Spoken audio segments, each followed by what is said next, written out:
I was 33 years old when I learned that the biggest betrayal of my life hadn't come from a stranger. It had come from my own sister. The day everything changed started like any other Tuesday. I was sitting at my tiny kitchen table in Ohio, staring at a stack of overdue bills. My car needed repairs, my rent had just increased, and my bank account was so empty that I was calculating whether I could afford groceries before payday. Then my phone rang. The number was unfamiliar. "Hello?" I answered. A warm, elderly voice replied, "Emily? This is Richard Thompson." I frowned. "I'm sorry, who?"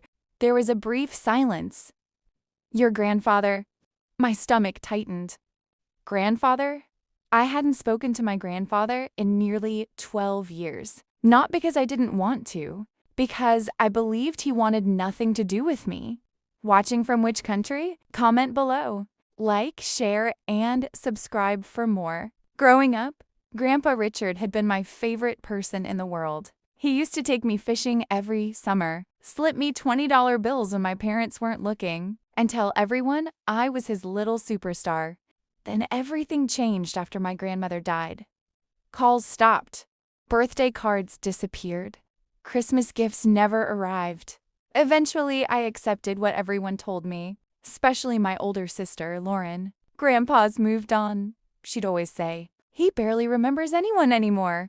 So why was he calling now? Before I could ask, his voice became shaky. "Emily, I don't understand why you've never thanked me." I blinked. "Thanked you for what?" Another silence. Longer this time. Then he said something that made my heart stop. "For the money." I laughed nervously. "What money?" "The $7,000 I've sent you every month for the last 6 years. My entire body froze. The room suddenly felt too small. "What are you talking about?" "The check, sweetheart. $7,000 every month. I've never missed one." I nearly dropped the phone. "Checks? 6 years? $7,000 every month? That was over $500,000. I couldn't breathe. "There has to be some mistake," I whispered. But Grandpa sounded genuinely confused. "No mistake. Your sister Lauren always told me you received them." The second he said her name, a cold feeling crawled down my spine, a feeling I couldn't explain. Not yet. But deep down, something terrifying was beginning to form, and before that phone call ended, I would discover a secret that would destroy my family forever. For several seconds after Grandpa said Lauren's name, I couldn't speak. I just sat there gripping the phone while my mind raced through 1,000 memories. None of them made sense anymore. "Emily?" Grandpa asked softly. "Are you still there?" "Yes," I whispered. My voice sounded distant, even to me. "Grandpa, what exactly did Lauren tell you?" He sighed. "She said you were busy building your career and didn't like phone calls. She told me you preferred email. Whenever I asked why you never wrote back, she always had an explanation." My stomach twisted. I didn't even know his email address. "She also said you were grateful for the checks but didn't want me spending money on you." I felt sick. The room spun around me.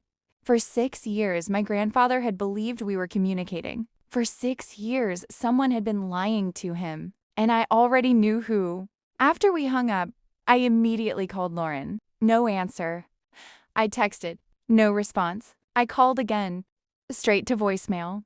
That was unusual. Lauren never ignored her phone, especially when it involved family. A few minutes later, I opened Facebook. There she was, posting photos from a luxury resort in Arizona. Designer sunglasses, poolside cocktails, a caption that read, "Living my best life." Something inside me snapped. Lauren worked a normal office job. At least that's what everyone believed. Yet somehow she drove a new BMW every 2 years. She wore designer handbags, took expensive vacations, owned a beautiful house. Whenever anyone asks how she afforded it, she'd laugh. I've always been good with money. For years, I actually admired her. Now I was staring at those photos with completely different eyes. What if she hadn't been good with money? What if she'd simply been stealing mine? The thought made my chest tighten. I barely slept that night. The next morning, I drove 3 hours to Grandpa's house. When he opened the door, I almost cried. He looked older than I remembered, thinner too, but his smile was exactly the same. The second he hugged me, I realized how much time we'd lost. Time that someone had stolen from both of us. We sat at his kitchen table for nearly 2 hours. That's when the full truth began to emerge. Grandpa showed me copies of bank records, copies of checks, letters he had written, birthday cards, Christmas cards, even graduation gifts. Everything had been addressed to me, every single thing, but I had never received any of it. Not one card, not one letter, not one check, nothing. Then Grandpa showed me something that made my blood run cold. A folder.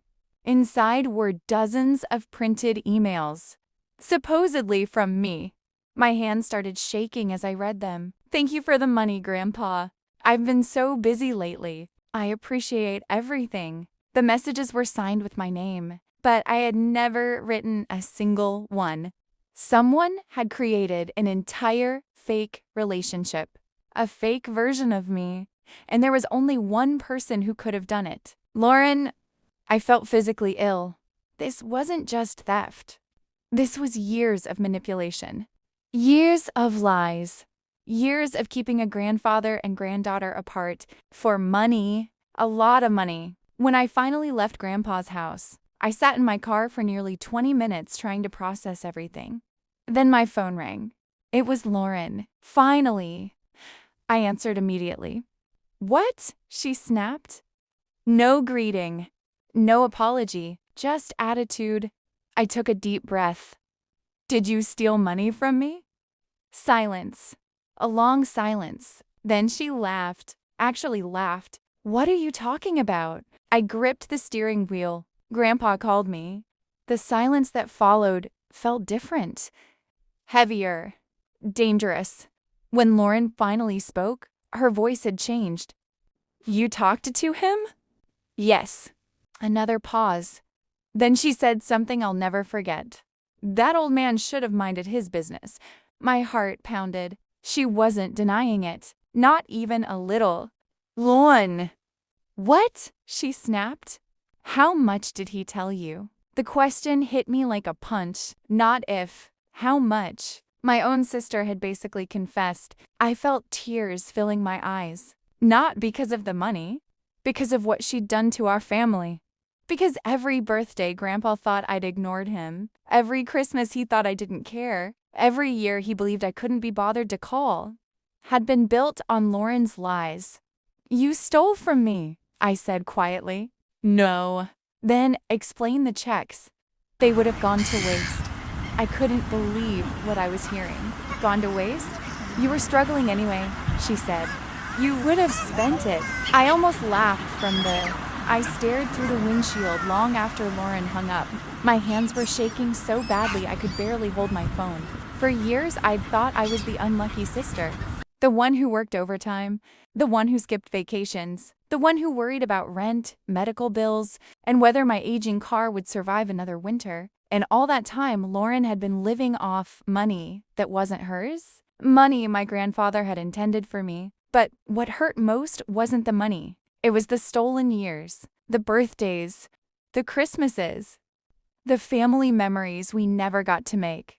I cried the entire drive home, not because I felt weak, because I felt robbed. A week later, Grandpa called again. This time his voice sounded different. Determined. Emily, he said, I've spoken with my attorney. I sat upright immediately. What did he say? He wants to meet with both of us. My pulse quickened. Both of us?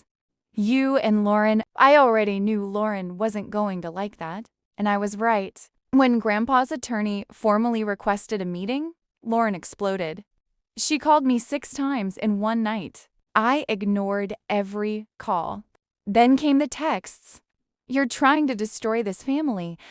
You always were jealous of me. Grandpa's confused. You're manipulating an old man. I read every message without replying. For the first time in my life, I wasn't letting Lauren control the narrative. Growing up, she had always been the loud one, the confident one, the one who could talk her way out of anything. If we got in trouble, somehow I ended up blamed. If something went missing, fingers pointed at me. If there was family drama, Lauren somehow emerged looking innocent. Now I was beginning to realize she'd been practicing manipulation her entire life. The meeting was scheduled for the following Friday. I barely slept the night before. Part of me was terrified, but another part of me wanted the truth exposed so badly that I could hardly wait. The attorney's office was located in a beautiful brick building downtown. When I arrived, Grandpa was already there. So was Lauren. The moment I saw her, I almost didn't recognize her. Not because she looked different, because I was finally seeing her clearly. She wasn't smiling. She wasn't confident. She looked nervous. Very nervous. That alone told me everything. People who are innocent don't usually look terrified of evidence. The attorney greeted us and led everyone into a conference room. Several folders sat on the table. Thick folders, the kind that contained years of paperwork. Lauren immediately noticed them. I watched her face lose color. The attorney folded his hands. Before we begin, I want everyone to understand that this meeting is being documented. Lauren shifted in her chair. Nobody spoke. Then he opened the first folder, and the destruction began. One document after another appeared on the table. Copies of checks, deposit records, bank information, signatures, email records, address changes, forwarding requests, everything, absolutely everything, for 6 years. The room felt smaller with every page. The evidence was overwhelming. The checks had never disappeared. They had been deposited, every single one, and they all led to accounts connected to Lauren. When the attorney placed a stack of deposit records in front of her, she stared at them without touching them. "Would you like to explain this?" he asked calmly. Lauren swallowed hard. "I was helping Grandpa," Noti responded. Even she seemed to realize how ridiculous that sounded. The attorney opened another folder. Inside were the fake emails. Hundreds of them. Messages she'd sent pretending to be me. Messages she'd sent pretending to be Grandpa. Entire conversations she had manufactured. Years of lies preserved in black and white. I glanced at Grandpa. The pain on his face broke my heart. He wasn't angry. He looked devastated, like someone mourning a death. Because in a way he was mourning 6 years he could never get back. The attorney continued. "We also hired a forensic technology specialist." Lauren's eyes widened. For the first time, genuine panic appeared on her face. The specialist had traced the emails. Every single one originated from devices linked to Lauren. There was no confusion, no misunderstanding, no mistake. The truth was undeniable. I expected Lauren to apologize, to cry, to admit what she'd done. Instead, she became angry, furious. She slammed her hand on the table. "You all act like I'm some criminal." The room fell silent. Then she pointed directly at me. "This is her fault." I almost laughed. Even now, she couldn't take responsibility. "How is this my fault?" I asked. "'Cause you've always been Grandpa's favorite." There it was. The truth. Not money, not opportunity, not misunderstanding. Jealousy. Pure jealousy. She continued talking.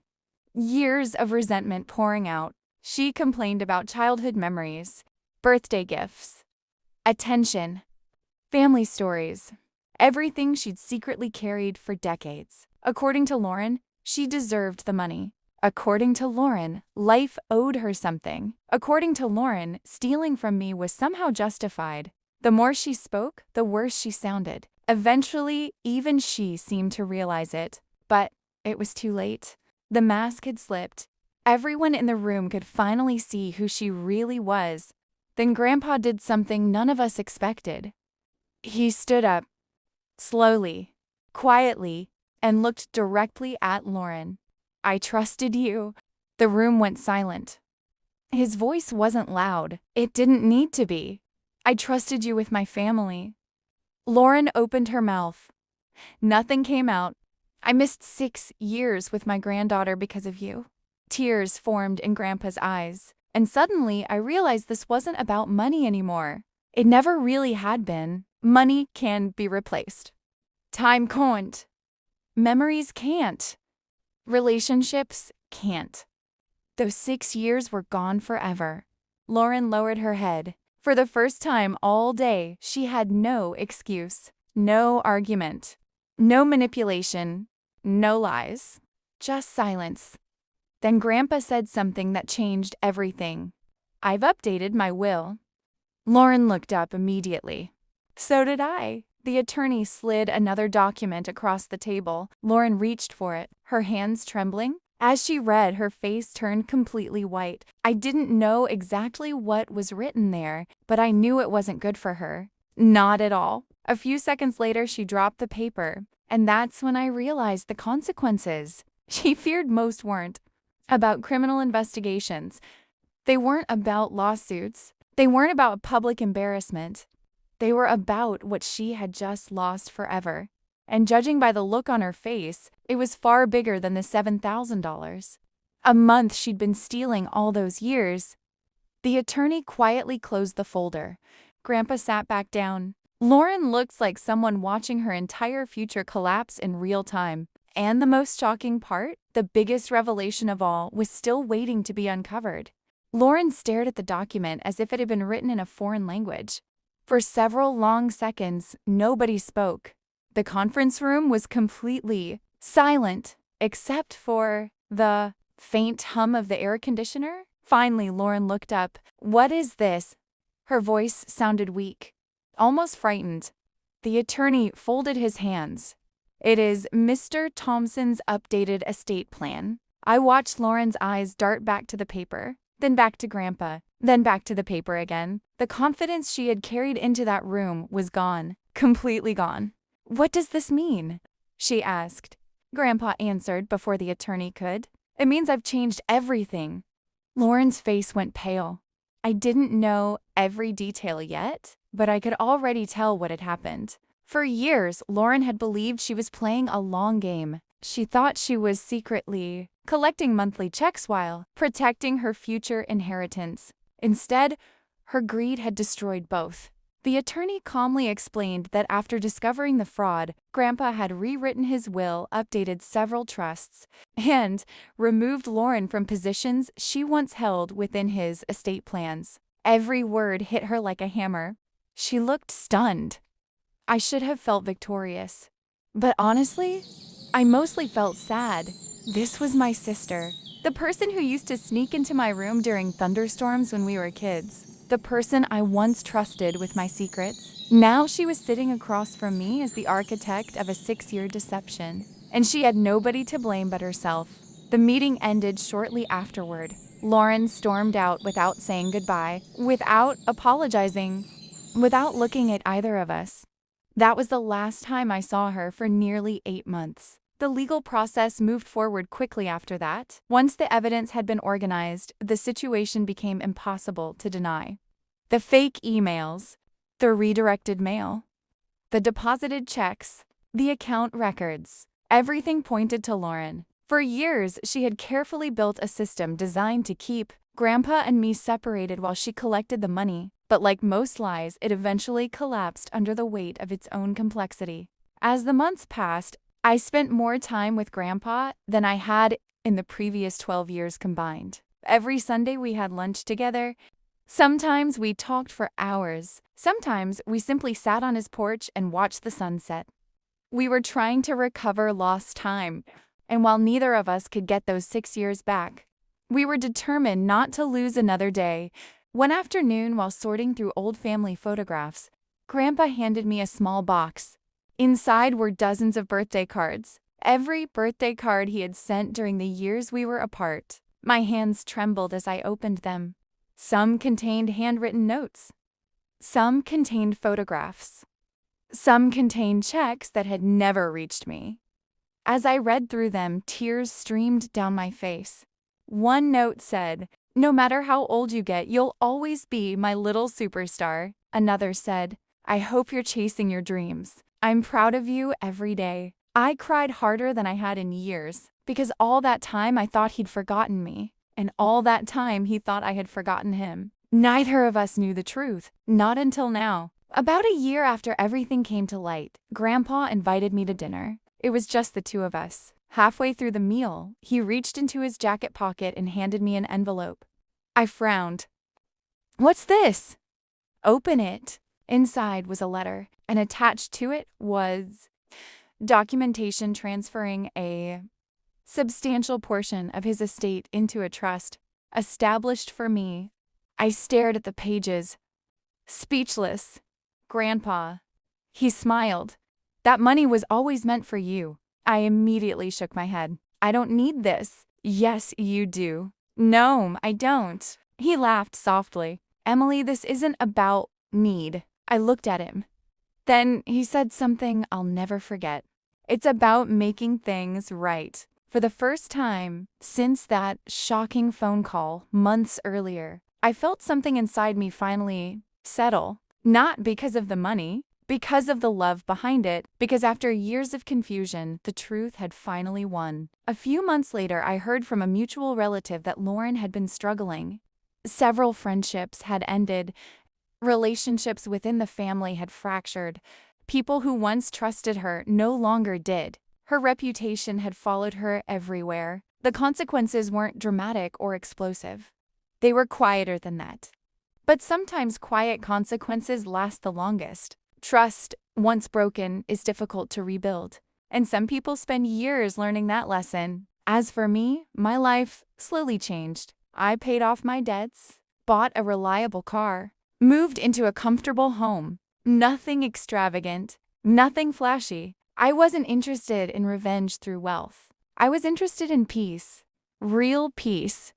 The kind that comes from knowing the truth. The kind that comes from no longer carrying unanswered questions. The kind that comes from reconnecting with someone you love. 2 years after that first phone call, Grandpa and I were sitting on his porch watching the sunset. The sky glowed orange and gold across the horizon. For a while, neither of us said anything. Then he smiled and asked, "Do you know what bothers me most?" I laughed. "What?" "That I wasted 6 years thinking my granddaughter didn't care about me." I reached over and squeezed his hand. "And I wasted 6 years thinking my grandfather abandoned me." He nodded slowly. Then he smiled. "At least we figured it out." I smiled back. "Yeah." At least we did. In the end, Lauren got the money. For a while. But I got something she never could. The truth. My grandfather. And the chance to rebuild a relationship that should never have been stolen in the first place. The money mattered. The betrayal mattered. The justice mattered. But the greatest victory wasn't watching my sister face consequences. It was discovering that the person I thought had forgotten me had actually loved me all along. And that's a kind of victory worth far more than $7,000 a month.